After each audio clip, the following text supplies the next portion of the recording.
दुआ कान घुरी इया कोन फरमायो मालिक मुके सोन दे चांदी दे बादशाही दे पर ये कलिमात ऐ परवरदिगार है ये मुर्ज़गार इनको माफी दे न कर इनके खताओं को शुमार इनको माफी दे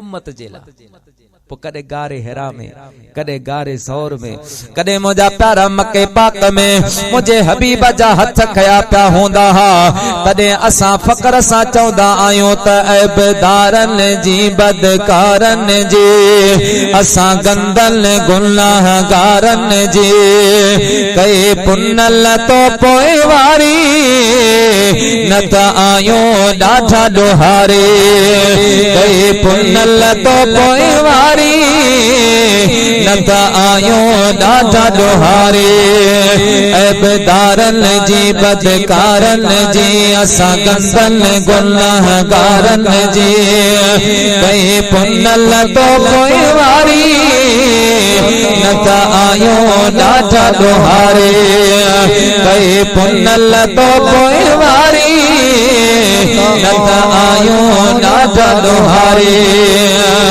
गारे हेरा मेरा क्यों रोए कयूं भलायो पुनल तो कयूं भलायो पुनल तो इयो रुवण तो जो ॾाढो रब खे वणियो इयो रुवण तो जो ॾाढो रब खे वणियो तॾे बख़्शींदो वियो बारी न त आयो ॾाढो हारी तॾे बख़्शींदो वियो बारी आयो ॾाढो हारी तो पे असा ते कहर पे आयो दुआओं घुरी तो साईं मोटायो दुआओं घुरी तो साईं मोटायो हथर बड़े खणी घोरी महर घणी कई सतार पंहिंजी सतारी नता आयो ॾाढो हारी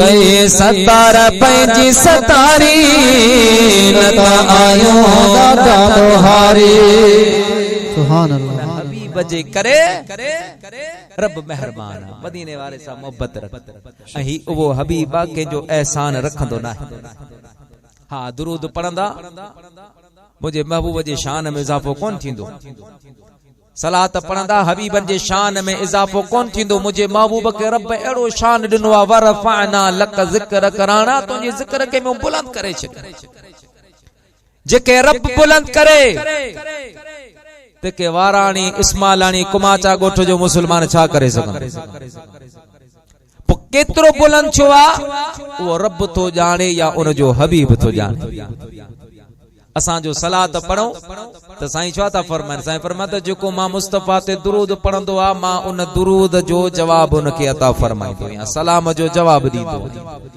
हबीब एक मर्तबा चवा अलैकुम अस्सलाम तुझे मता सलामती हुजे तो वो सलामती साईं जन्नत पहुंची तो वजे अवा बार बार आलमन का यो भी बुधवा न त साईं फरमाए त एकड़ो उम्मती हुंदो गुनाहगार बदकार हां कयामत चे ॾियारे मलाइका घसीटिए जहन्नम ॾा खणी पिया वेंदा आदम अलैहिस्सलाम के अर्ज कंदो या रसूल अल्लाह हेडे त निहार तुझे गुनाहगार के वठी पिया वञन साईं फरमानता मां इंदस अल्लाह के अर्ज मालिक तो मुखे चयो हो वल सौफ युती का रब्बुक फतरदा हबीब तो के एतरो निंदस तो राजी थी पोंदे ये मलाइका मुझे उम्मती के वठी पिया वञन अल्लाह तबारक व तआला मलाइकन के फरमादो मलाइको रुक जी पो जी मुझो मोहम्मद चवे ये करे छे जी मुझो हबीब फरमाए ये करो मलाइको रुक जी पोंदा साईं फरमादा छो पिया वठी वञो अगर साईं गुनाहगार आ बदकार आ न नमाज न रोजो न हज न ज़कात न जिक्र अज़कार न खौफ खुदा न इश्क मुस्तफा कुछ भी ना है अमल नामो खाली आ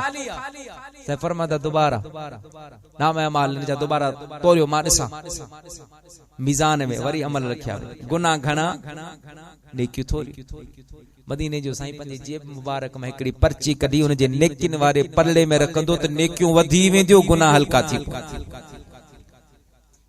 मलाइका चौंदा हल जन्नत दे वो चवंदो दा हला तो पर थोरो तरसुमान का पुछो जवान आहे केर जे मूंसां हेडी भलाई कई तो गुनाहगार। अज अम्मा छडे वी, बाबो छडे वियो, रिश्तेदार छडे विया, अजीज करीब छडे विया। पुछंदो साईं तव्हां केर आहियो? साईं फरमाए त मां उनखे फरमायो मां तुंहिंजो नबी मुहम्मदुर रसूलुल्लाह सल्लल्लाहु अलैहि वसल्लम, मुंहिंजा राणा ही करम नवाज़ी। साईं फरमाए तो हिकड़े डी मोहब्बत में मां मुस्तफा ते दुरूद पढ़ियो, अकेलो वेठो पंहिंजे खेत ते, पंहिंजे घर में, पंहिंजे उताक ते, तनाई जो आलम हो, तुझे ज़हन में मां मुस्तफा जा तसव्वुरात आया हा, ख्यालात आया हा, मोहब्बत में मस्त थी करे तो एड़ो दुरूद पढ़ियो हो जो तुझी अखियुनि मां लुड़क बची विया। तो मां केडो गुनाहगार आहियां, पर मुझो महबूब केडो शान वारो आ, केडो करीम मुझो नबी आ, केडो शफीक ऐं मेहरबान मुझो नबी आ, जे मुझे करे दुख ॾिठा, तकलीफ़ूं ॾिठियूं। अल्लाह जे हबीब पाक सल्लल्लाहु अलैहि वसल्लम के रब जॾहिं नबूवत पियो ॾे त रब तो फरमाए राणा चवी त नबी भी बनाया ने, बादशाही भी दिया ने, बादशाह भी थी, नबी भी थी, चवी त नबूवत दिया ने, फकीरी गुरबत दिया ने। मुझे महबूब करीम अर्ज़ कयो मुझा मालिक मुखे बादशाही नथी खपे, नबूवत तुंहिंजी इनायत आहे, मुखे गुरबत अता फरमा, फकीरी अता फरमा। साहबा कराम अर्ज़ कयो राणा बादशाही घुरी वठो हा, मुझे महबूब फरमायो बादशाही शेवो मां मुस्तफा जो ना मता को आखिरी जमाने में जॾहिं गुरबत जो ज़मानो हुजे, मुझे के गरीब उम्मती के केर तानो ॾे त तो गरीब ही तो वट का शय काने का।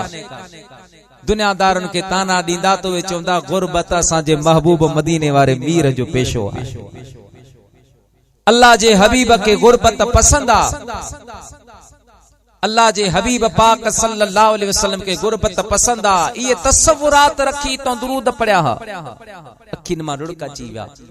वो तुंहिंजो दुरूद मां मुस्तफा वट अमानत हो, जेका मां अज तोखे मोटाए ॾिनी आ। रब तोखे उन जे करे जन्नत ॾेई छॾी। जो जन्नत में पियो वेंदो त दिल में पियो चवंदो अज तार मां बेड़ो तरो, मुंहिंजा मिठा तुंहिंजे घरे, अज तार मां बेड़ो तरियो, मुंहिंजा मिठा तुंहिंजे घरे, कमदर दरिया वारो वरियो, मुंहिंजा मिठा तुंहिंजे घरे, अज तार मां बेड़ो तरियो। अल्लाह जो महबूब के जो एहसान न रखंदो। ओ मुंहिंजा प्यारा दोस्त ॿुध रखो, आखिरी गाल तुंहिंजी खिदमत में अर्ज करियां। हिंदुस्तान जो रहाको आ, गैर मुस्लिम आ, वाणियो आ, रतन हुन जो नालो आ, वॾो ताजुर आ, वॾो वापारी आ। मके पाक में तिजारत करण वञे, मके मां सामान खणी हिंदुस्तान अचे, हिंदुस्तान मां सामान खणी मके पाक वञे।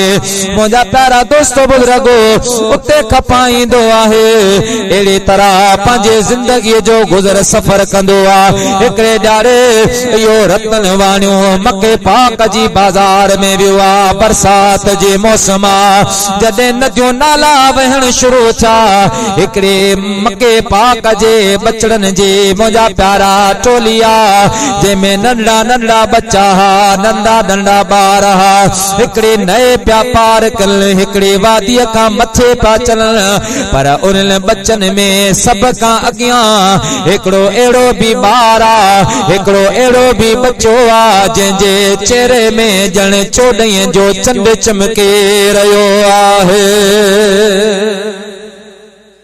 अहिड़ो हसीन ॿार आ। रतन पंहिंजे उठ ते सवार हो, उठ के बिहारे उन ॿार के कुल्ले ते विहारे उहा नए पार कर, वो नदी उकारी। मुंहिंजा प्यारा दोस्त ॿुध रखो, रतन हलियो वियो आहे, मके पाक में सामान खपाया, मके पाक मां सामान खणी हिंदुस्तान आयो आ। वक्त गुजरंदो वियो आ, टाइम गुजरंदो वियो आ। हिकड़ी रात रतन वाणियो पंहिंजे घर जे छत ते वेठो आ। अचानक ॾिसे 14 रात आ, चंड ब टुकड़ा थी जमीन ते किरियो आ। थोड़ी देर खां बाद में चंड वञी वरी जुड़ियो आ। मुंहिंजा प्यारा दोस्तो, चंड पंहिंजे जाहो जोबन में पहिरीं वांगुर वरी बि रोशन आ। ज़मानो हलंदो वियो आ। आख़िर हिकिड़ो अहिड़ो बि वक्त आयो, मके पाक जे ताजरनि वापारियुनि जी हिकिड़ी जमात हिंदुस्तान में आई आ, जेके रतन वाणी जा दोस्त हा। मुंहिंजा प्यारा मुलाकात थी आ ऐं रतन वाणियो उन्हनि खां हालात पुछण लॻो आ। अदा मां त काफ़ी टाइम थी वियो आ, मके पाक में कोन आयो आहियां। अवां अहवाल ॾियो, मके में छा पियो वहे, छा पियो वापरे, मके में कहिड़ी तब्दीली आई आ, मके में कहिड़ी तरमीम थी आ। त उहे वापारी चवनि पिया, ओ रतन ॿी त का शइ नई कान्हे का, पर हिकिड़ो अहिड़ो महबूब मके में आयो आ, जंहिंजे चेहरे में 14 जो चंड चमके रहियो आ।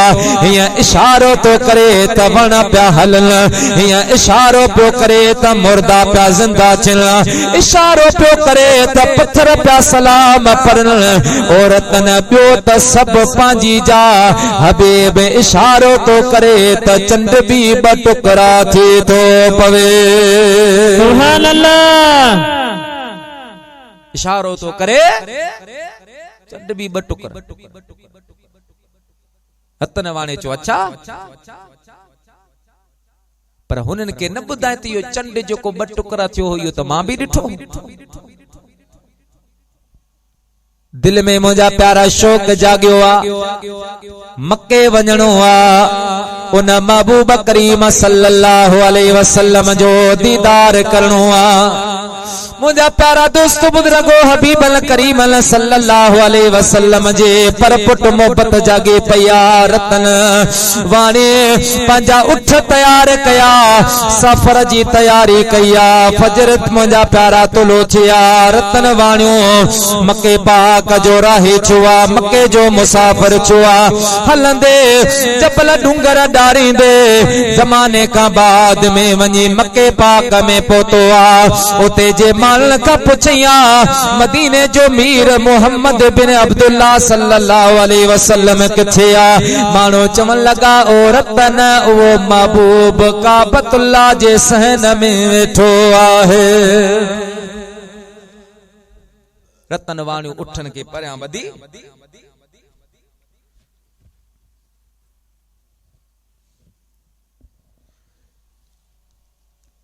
उठन के परियां वधी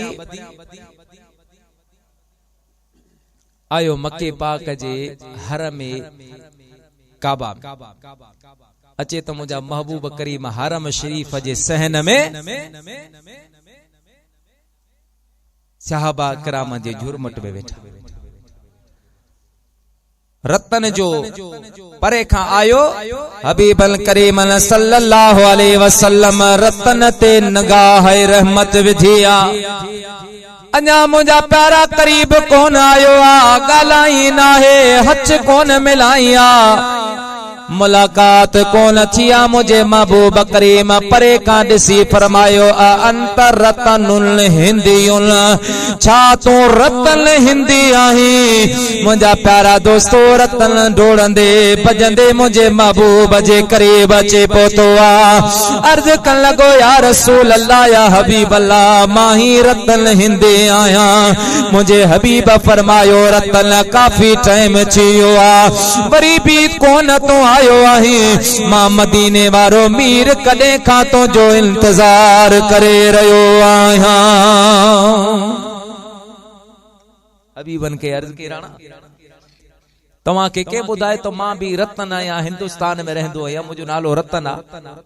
मुझे महबूब करीम सल्लल्लाहु अलैहि वसल्लम फरमायो रतन मां मुस्तफा करीम सल्लल्लाहु अलैहि वसल्लम के जो एहसान रखंदो नाया अज का काफी टाइम पेरी 25-30 साल पेरी तू मक्के पाक में आयो है फिलानी नए मां फिलानी वादी मां असा नंढा बार हासो गुजरा से पे पानी जी वजह सा के बार डिना पे के उकरी कान पे सगा उन वक्त में तो मुके पंजे कुल्ले ते ननिकड़े नंढे बार के विहारे कुल्ले ते वो नए पार कराए हुए रतन तोखे गाल याद काने का पर मां मुस्तफा के वह गाल याद आ वो नंढो बार मां मोहम्मद करीम हुयस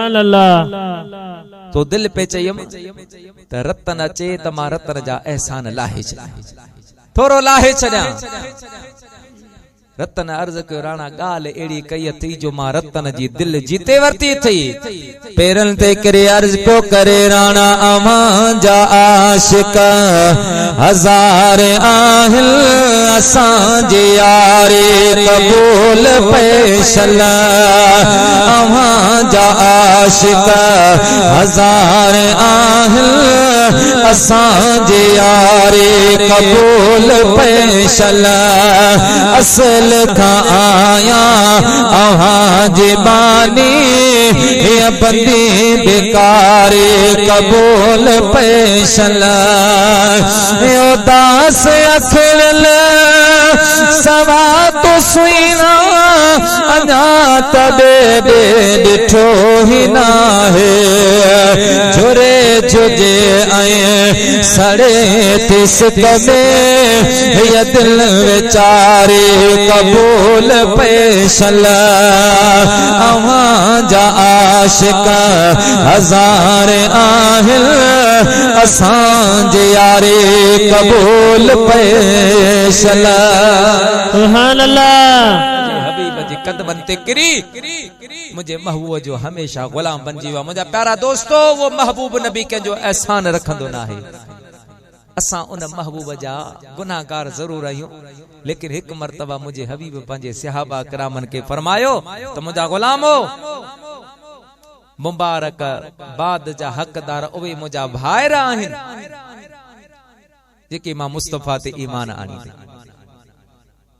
असाबन अर्ज कयो या रसूल अल्लाह या हबीब अल्लाह असा बे तवा जा भाईरा आहियूं असा मुबारकबाद जा मुस्ताक हकदार आयूं मुझे हबीब करीम सल्लल्लाहु अलैहि वसल्लम फरमायो ओ मुझा प्यारा गुलामो अवां मुबारकबाद जा बेशक हकदार आयो पर अवां मौजिज़ा दिसी करे मोते ईमान आंदो आ किन चंड चीर जंदे डिठो किन सूरज वापस ईंदे डिठो किन वण हलंदे डिठा किन पत्थरन मां कलमा पढ़ंदे बुधा किन मुर्दा जानवर जिंदा थींदे डिठा उन का बाद में मोते कलमो पढ़ियो आ मोते ईमान आंदो आ पर मो भलारा खुश नसीब हुए आहिल जेके मां मोहम्मद ते अण डिठे ईमान आणीदा सुभान अल्लाह अण डिठे ईमान आणीदा मां मुस्तफा सल्लल्लाहु अलैहि वसल्लम उनन के मुबारक तो दिया इयो भी याद रखजा ये न चइजा त असा को अण डिठो ईमान आंदो आ त महबूबन करीमन के का खबर ना है खुदा जो कसम मुझे साईं तो फरमाए और इदत अलैय उम्मती फी सुवरहा फअलिमतु मन युमिन बी व मन यकफुर बी पान फरमानता अल्लाह पाक पूरी उम्मत मां मुस्तफा जे सामो पेश कई ए रब मके बुधाए त राणा ही तुंजी मता ईमान आनी तो ही तुंजी मता ईमान कोन आनी तो कयामत ताईं जेको मां मुस्तफा ते कलमो पढ़ंदो मां उनके सुञाणंदो भी आहियां उन जे नाले जी भी खबर आ उन जे कबीले ऐं कौम जी भी खबर आ सुभान अल्लाह पढ़ो सल्लल्लाहु अलैहि या रसूल अल्लाह वसल्लम अलैहि या हबीब अल्लाह मुझा प्यारा दोस्तों बुजुर्गो बेटा साहब रहमतुल्लाह ताला ले जे उर्स जो मौके वा अल्लाह जा सब वली शान वारा सब वली मकाम वारा सब वली मर्तबे वारा पर सुभान अल्लाह भिट जे घोट अब्दुल लतीफ के अल्लाह पाक वो मकाम अता फरमायो आ जो मुझा प्यारा प्यारा हबीबल करीमन जे खुसूसी निगाह रहमत हजरत शाह अब्दुल लतीफ भिटाई रहमतुल्लाह ताला अलैहि तया मुझा प्यारा मखदूम अब्दुल्ला हुजूरी रहमतुल्लाह अलैहि मकतूबा शरीफ में लिखुआ त असां जे ठट्टे शहर में एक मर्तबा मदीने वारे मीर जी रूहानी महफिल लगे आहे। सुभान अल्लाह। ठट्टे जे शहर में रूहानी महफिल लगी। अल्लाह जा महबूब सल्लल्लाहु अलैहि वसल्लम जब आया कई वली गौस अब्दाल भी जमा थिया। महबूब करीमन जे लाइ हिकिड़ो स्टेज सजायो वियो। साईं जो आया स्टेज ते अची बीठा, सभई वली गौस अब्दाल उथी बीठा। महबूब फरमाए तो वही रो, सभई जो वही रहा पान करीम स्टेज ते बीठा हा। नजर घुमाईंदे घुमाईंदे आखिरी कुंड में एक फकीर वेठो हो। साईं शाहरुख में तव्हां अॻिते अचो। वो जो अॻियां आयो अल्लाह जे हबीब करीम सल्लल्लाहु अलैहि वसल्लम पासे में विहारियो आ, प्यार बे कयो आ, गुफ्तगू फरमाया। मुझा प्यारा दोस्तो बुजुर्गो जॾहिं महफिल खत्म थिया अर्ज कयो मुझा हबीब करीम सल्लल्लाहु अलैहि वसल्लम रवाना चा। मखदूम अब्दुल्ला हुजूरी फरमाता मुके गाल समझ में कान आए है फकीर केरा किथा जो आहिन जो नालो चाहे जेके हबीबल करीम ने हेडो कुर्ब अता फरमायो आ। सोचींदे गौर फिक्र कंदे अचानक मुझे मुलाकात मखदूम मोहम्मद हाशिम ठटवी सां थी आ। पुछो मां सकबिला यो केरा जंजे मथा मुझे महबूब हेडी शफकत जी निगाह फरमाया तो मुके मखदूम मोहम्मद हाशिम ठटवी फरमायो अब्दुल्ला यार को न सुञाते यो आम वली ना है, यो आम फकीर ना है, बल्कि बिट जो मकीन सखे शाह अब्दुल लतीफ भिटाए आहे। सुभान अल्लाह। जेके अल्लाह जे महबूब पंहिंजे पासे में विया। बेटा साहब जो हिकिड़ो फरमान आहे, पाण फरमाए त जिते असांजो ज़िक्र थींदो आहे असांजी नज़र ओॾां वेंदी इंशाअल्लाह। अज अल्लाह जे वली जी जे नजर थींदी त बेड़ो पार थी पवंदो। मुंहिंजा प्यारा दोस्तो बुजुर्गो असां जे पारे में असां जे पासे में हिकिड़ो शहर आहे लवारे शरीफ जो बदीन खां 2 किलोमीटर 8-10 किलोमीटर अॻियां उन लवारी जे शहर में हजरत सुल्तान अल औलिया पीर मोहम्मद ज़म्मा शाह लवारी वारे जी मज़ार पुरनवार आहे। यो पीर मोहम्मद ज़म्मा शाह उहो वक्त जो कामिल बुजुर्ग आ जेको माण्हू रस्तो वठी पे आयो अर्ज के केवला मूंखे वडेरे मोहम्मद जी ताक़त ते वञणो आहे।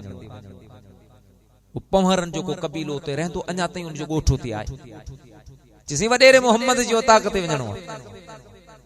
से फरमाया अगे वियो आई कि हाओ से अगे वियो या पर काफी टाइम थियो आ रस्तो भुलजी वियो पान फरमाया तो के रखा मजा प्यारा दोस्तों बुजुर्गो मथे जगह ते प्यारे हजरत सुल्तान अल औलिया पीर मोहम्मद ज़म्मा शाह आंगर जो इशारो फरमायो आ तो ओ या सामू वडेरे मोहम्मद जी ओताका वो फकीर जो कंध मथे कणी निहारे तो सुभान अल्लाह मुझे महबूब मदीने वारे मीर जो गुंबदे खजरा नजर अची रहियो आहे। सुभान अल्लाह। इन फकीर गोर सां निहारियो आहे ॾिसी ॾिसी अर्ज कई क़िबला हिय उहा ओताक नाहे उहा ॿी ओताक आ मां ॾिठी आ मां सुञाणंदो आहियां।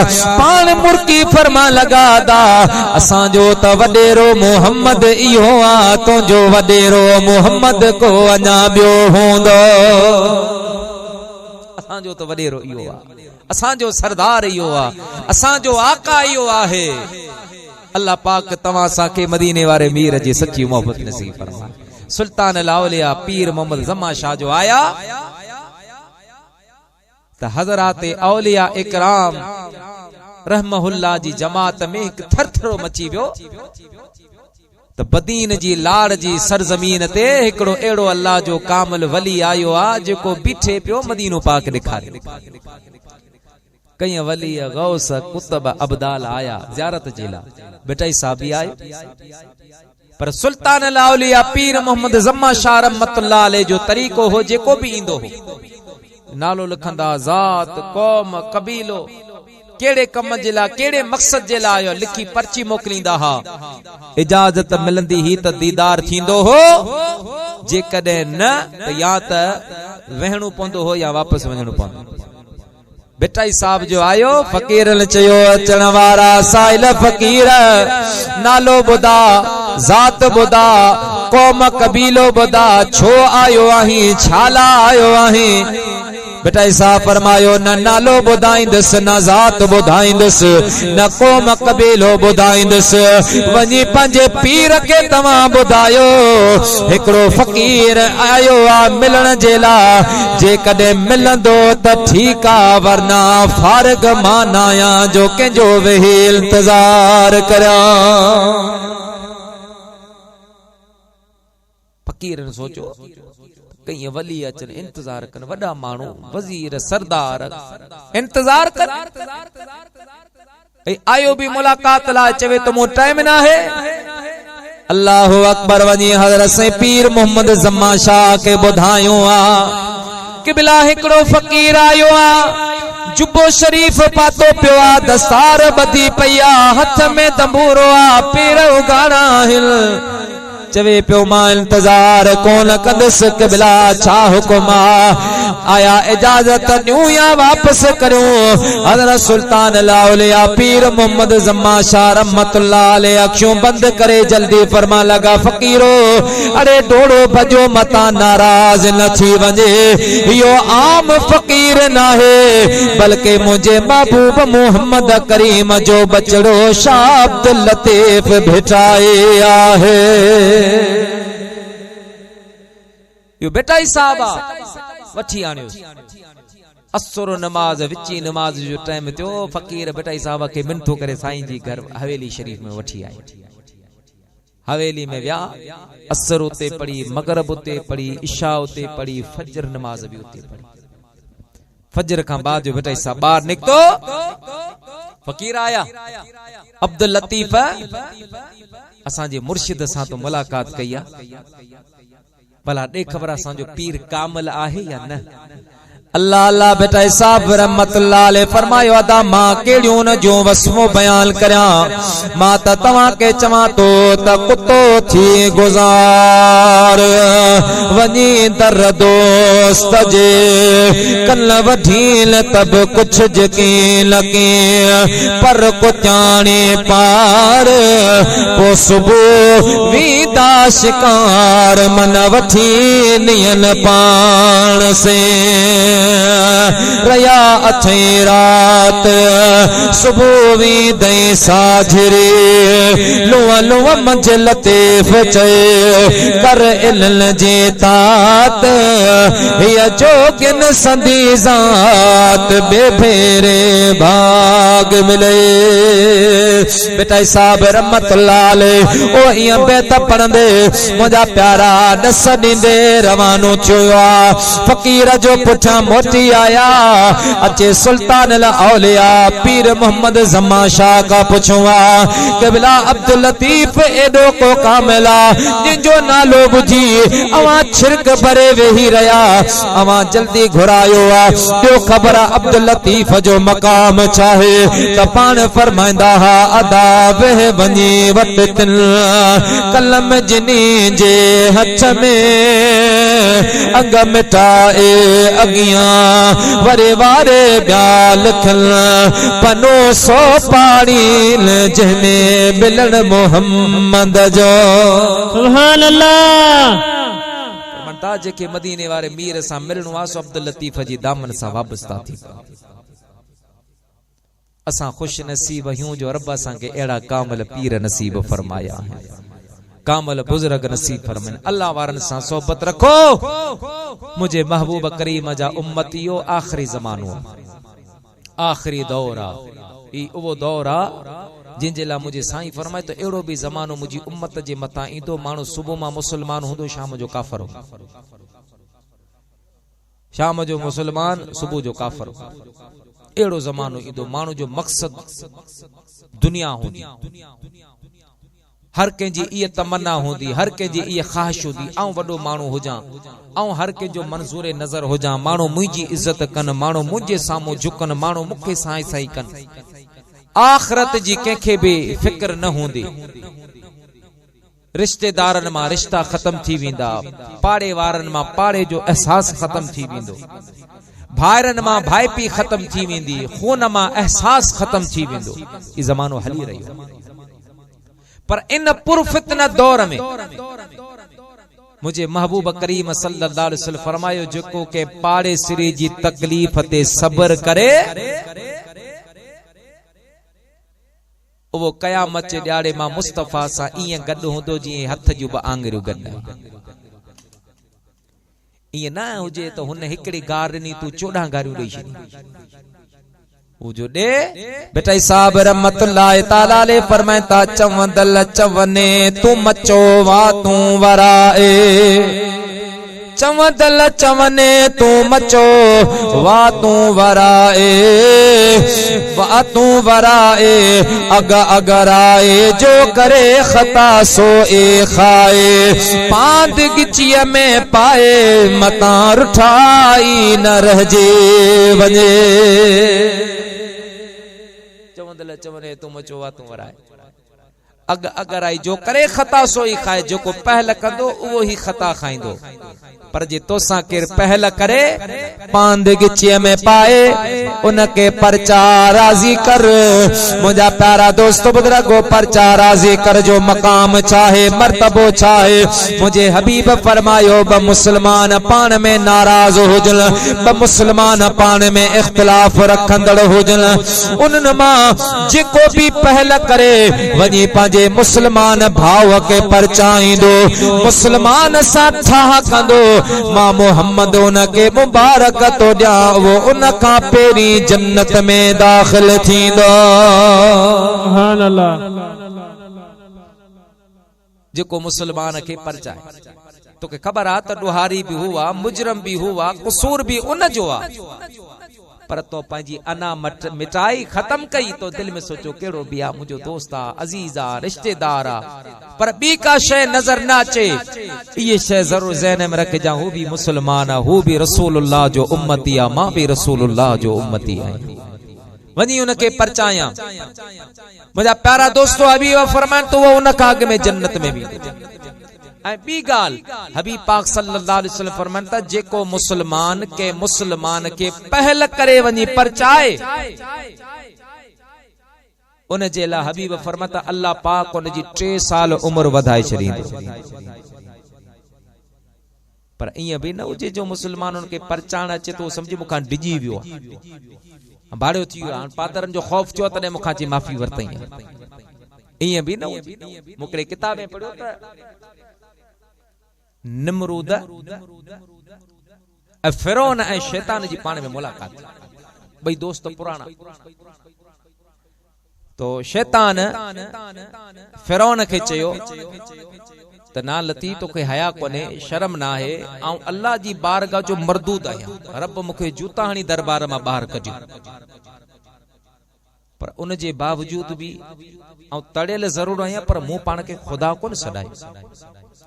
रब तो के नेमतू दिनो, इनाम दिनो, इज्जत दिनी, शोहरत दिनी, तू जॾहिं बादशाह बने पाण खुदा ज़राइण वे तो हया भी कोन।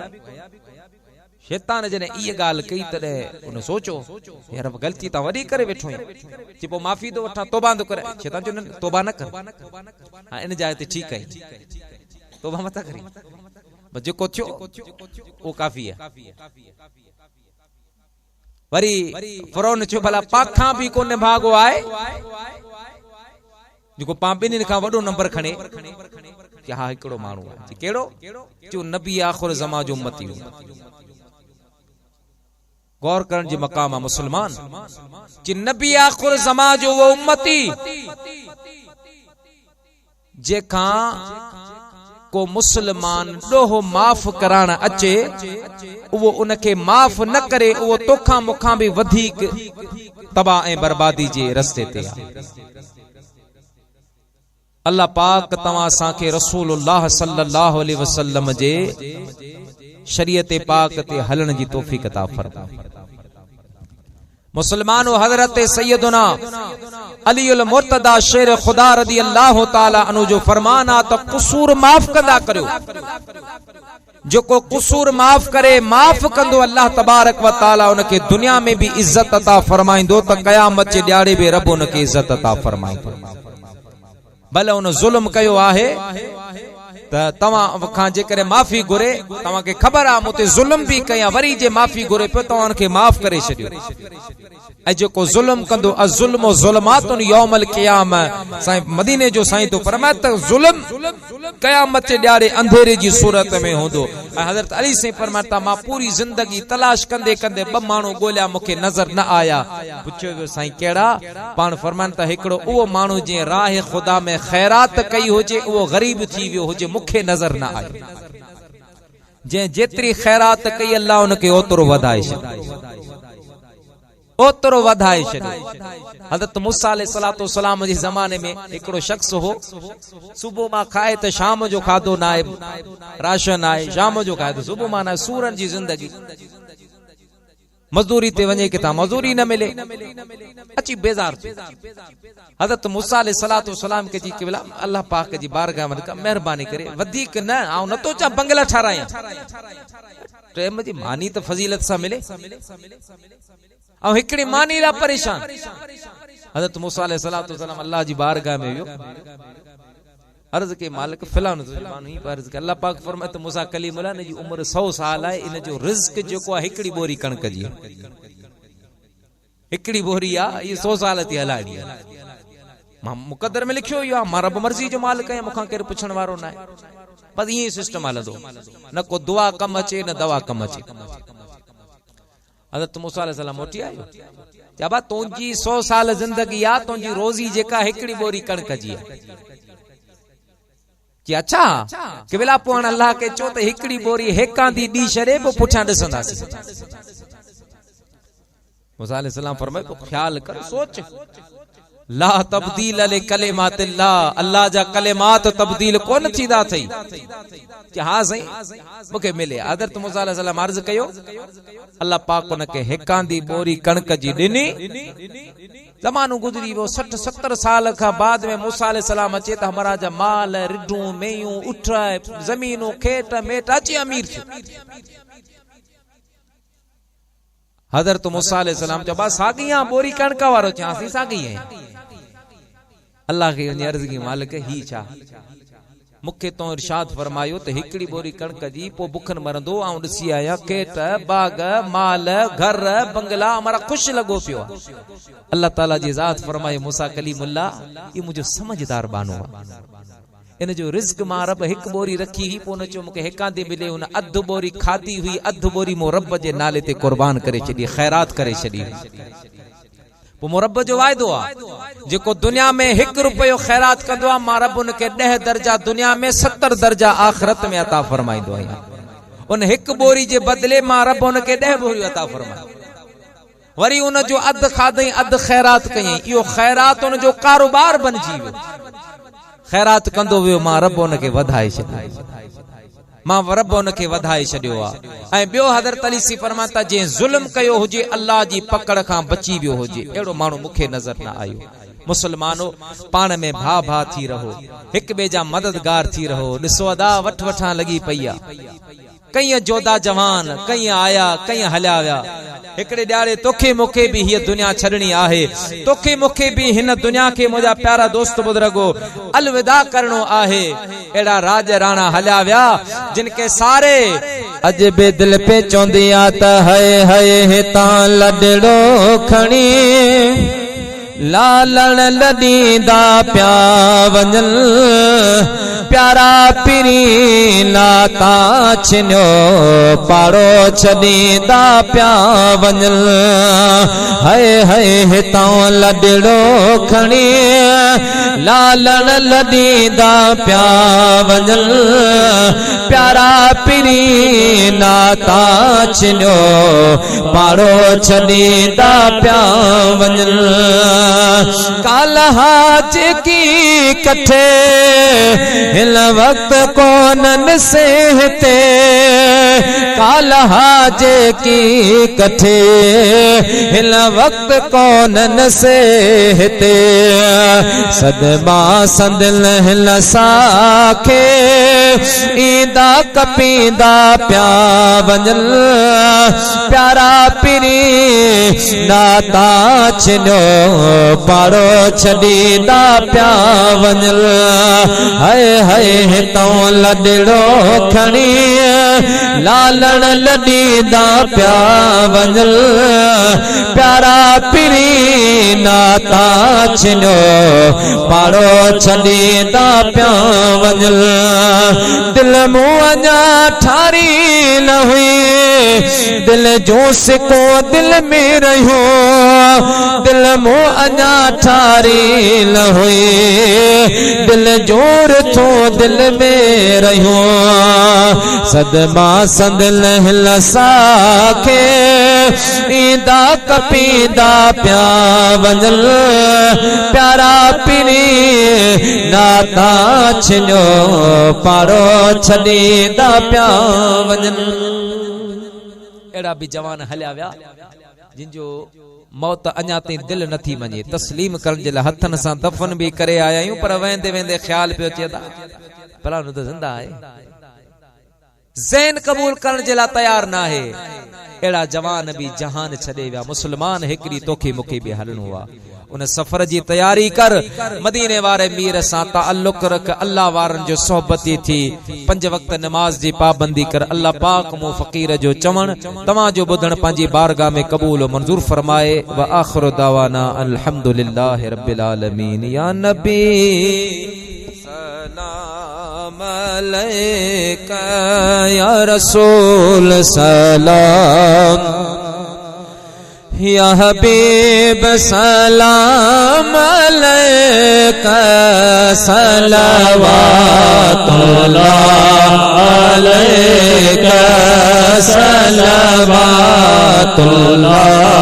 अलैका मुस्तफा मदनी बलारा बेकसल जा भर जलारा के अकबर जा प्यारा साम पर तो थई सोहारा या नबी सलाम अलैका या रसूल सलाम अलैका या हबीब सलाम अलैका सलवातुल्लाह